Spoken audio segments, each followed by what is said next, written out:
কংগ্ৰেছৰ যে গোটেই এপ্ৰ'চটোৱে প্ৰ' পাকিস্তান আৰু তেওঁলোকে যে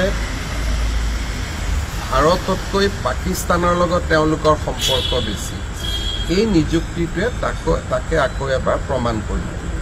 দ্বিতীয়তে, কংগ্ৰেছত ভূপেন বৰাই হওক বা আন কোনোবাই হওক, হিমন্ত বিশ্ব শৰ্মাই হওক, ভূপেন বৰাই হওক, যিকোনো সৰু ঘৰৰ পৰা থকা মানুহ বা সৰু ঘৰৰ পৰা ওলোৱা মানুহ যে ইয়াত ৰাজনীতি কৰিব নোৱাৰে, সেই কথাটো আজিৰ নিযুক্তিটোৱে আকৌ এবাৰ প্ৰমাণ কৰিছে। মই আজিৰ পৰা কেইমাহমান আগতে দিলীপ শইকীয়া, মই, ভূপেন বৰা আমি একেলগে গুৱাহাটীৰ পৰা এখন ফ্লাইটত ঘূৰি গৈছিলোঁ। দিলীপ শইকীয়া সাক্ষী আছিল। তেতিয়াই মই ভূপেন বৰাক কৈছিলোঁ যে তোমাক এপ্ৰিল মে' মাহত ভাঙি দিব।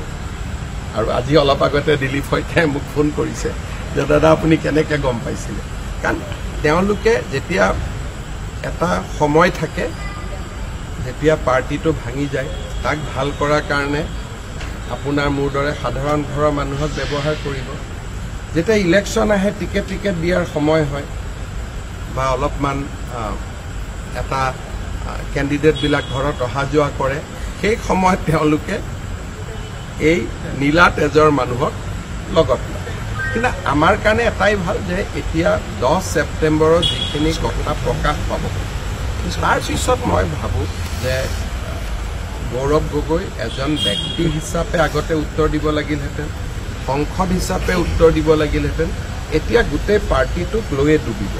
গতিকে ভাল কথা, আমাৰ কাৰণে সহজ হৈ গ'ল। পাৰ্টিটোক লৈয়ে ডুবিব, গতিকে আমাৰ কাৰণে বহুত সহজ হ'ব।